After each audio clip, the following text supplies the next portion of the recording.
Seja muito bem-vindo ao Cantinho Teológico. Meu nome é Gustavo Luiz. Você que está aprendendo o grego bíblico para que possa fazer a leitura do Novo Testamento nesta língua original, precisa evitar algumas falácias, isto é, alguns erros que são cometidos por estudiosos, inclusive. Eu estou me referindo a um erro que é chamado de falácia do radical. Nós sabemos que cada palavra, cada termo no grego tem a sua etimologia, o significado na raiz da palavra, mas ainda assim, como todas as demais línguas é uma língua viva, de modo que ela vai sofrendo algumas transformações, algumas mudanças significativas. O período do chamado grego koiné é cerca de 600 anos, 300 anos aproximadamente antes de Cristo e 300 anos depois de Cristo. Nós vamos observar no Novo Testamento palavras para amor como agape e filéu. Mas naquele período havia uma outra palavra para amor, uma referência a eros, esse amor com um cunho, digamos, sexual, mas não é empregado em um Novo Testamento. Mas se você se reportar um pouco mais naquele período clássico, o grego antigo, havia uma outra palavra para amor, storge. Todavia, no Novo Testamento, não vai aparecer a palavra storge, que era usada frequentemente no período antigo, mas também não aparece eros, o que era usual naquele período. Eu estou chamando a sua atenção para que você não venha incorrer em erro.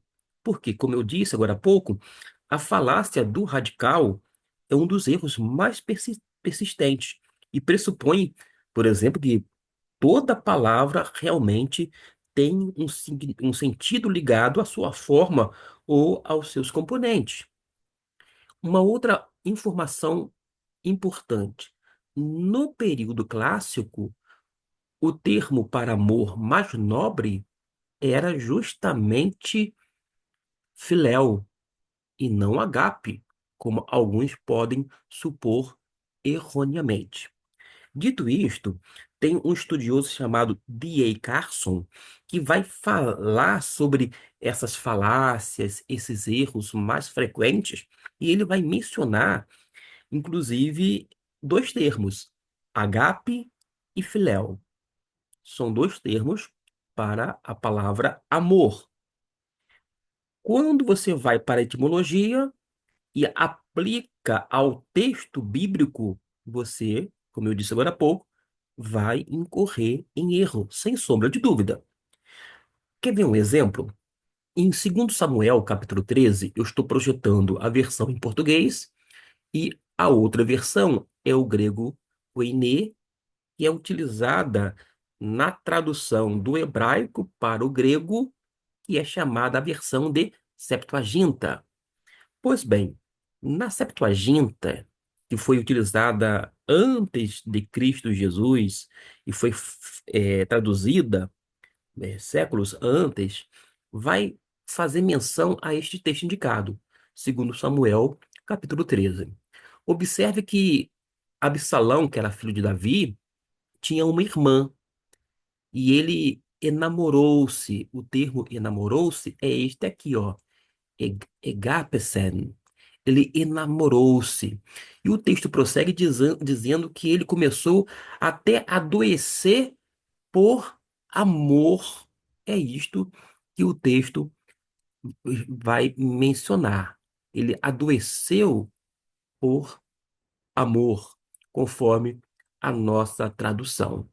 Note que quando vai falar sobre o que sucedeu em relação a Aminon e a sua irmã Tamar, vai dizer adiante que ele amava Tamar.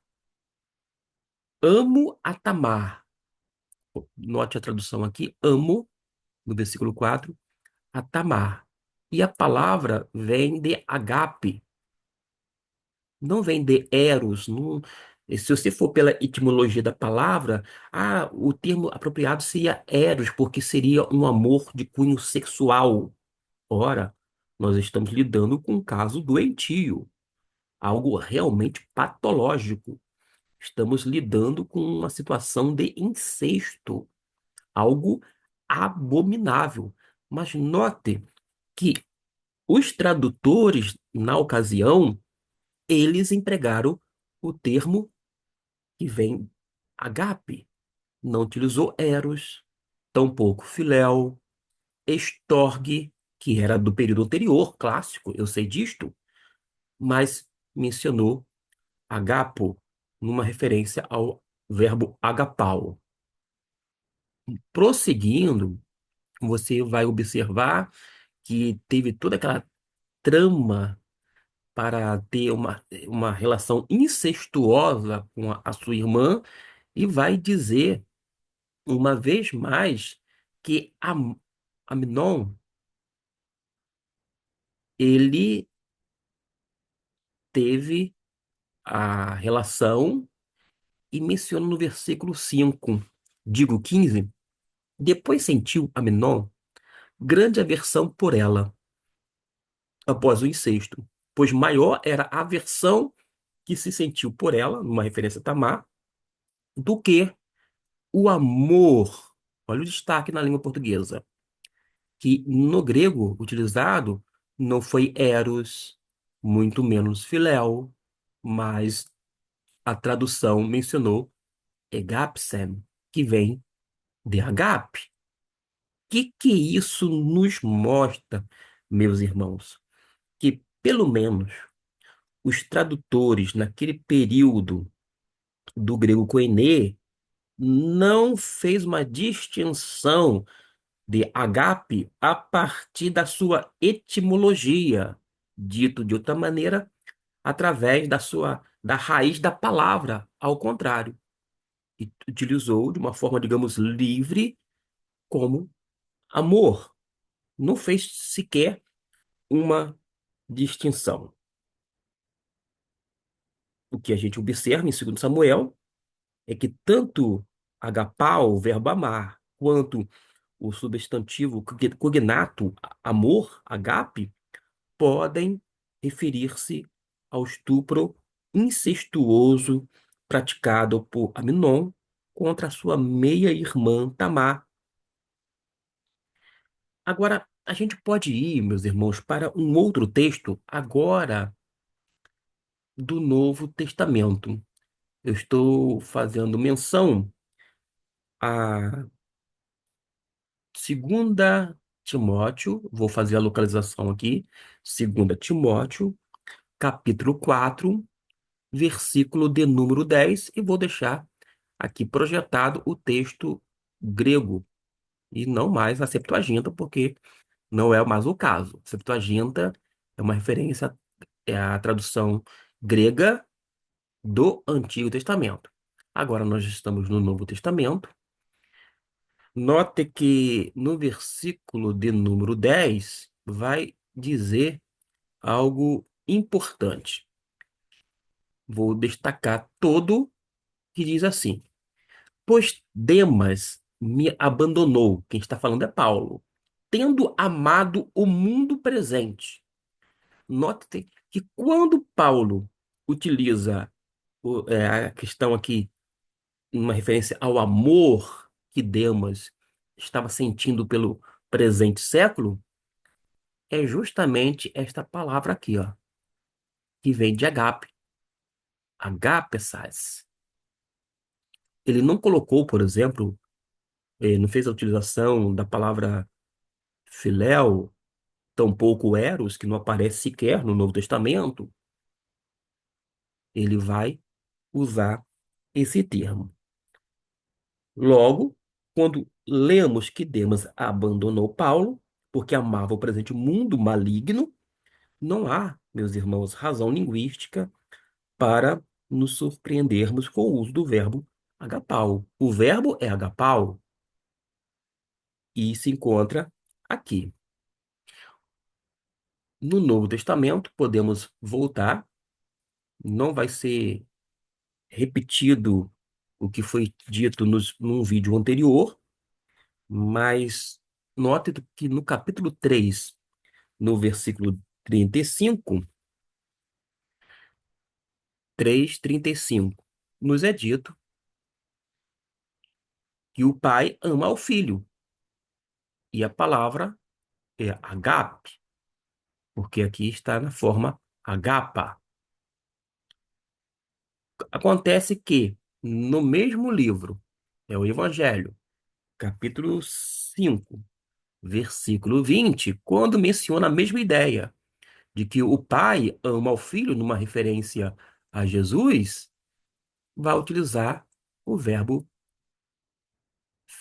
filéu, e a expressão aqui é rogar pater filei, numa utilização do termo filéu. O que isso significa? Que há uma repetição da ideia de João 3:35 nesse versículo 20 do capítulo 5, mas usa filéu sem nenhuma mudança perceptível no significado. Ora, se fosse realmente ser empregado com uma distinção, o autor, João, jamais utilizaria desta maneira. Mas ele não faz tal distinção e sim apresenta como termos sinônimo, uma questão de estilo. O que nós aprendemos é que as falsas suposições em torno dessas duas palavras, agape e filéu, estão em todos os lugares. E o que a gente precisa salientar é que o fato de não haver nada intrínseco ao verbo agapau ou ao substantivo agape, que prove que o seu significado é real ou oculto, refere-se a algum tipo especial de amor. Se na etimologia há esta ideia, ou quando não uma construção posterior dentro do cristianismo, através de alguns estudiosos, pelo menos quando nós vamos para o texto bíblico, não vemos tal diferença. Fiquemos com estas observações e espero realmente que tenha ajudado você que está começando o grego koiné, para que você possa ter condições de fazer avaliações e se pautar em dicionários e léxicos que venham realmente oferecer mais do que etimologias dos termos, mas que venha lhe conduzir de forma segura quando você vai fazer a tradução, dos vocábulos a partir da língua original dentro do texto e contexto. Deus abençoe ricamente a sua vida e espero que tenha apreciado este vídeo.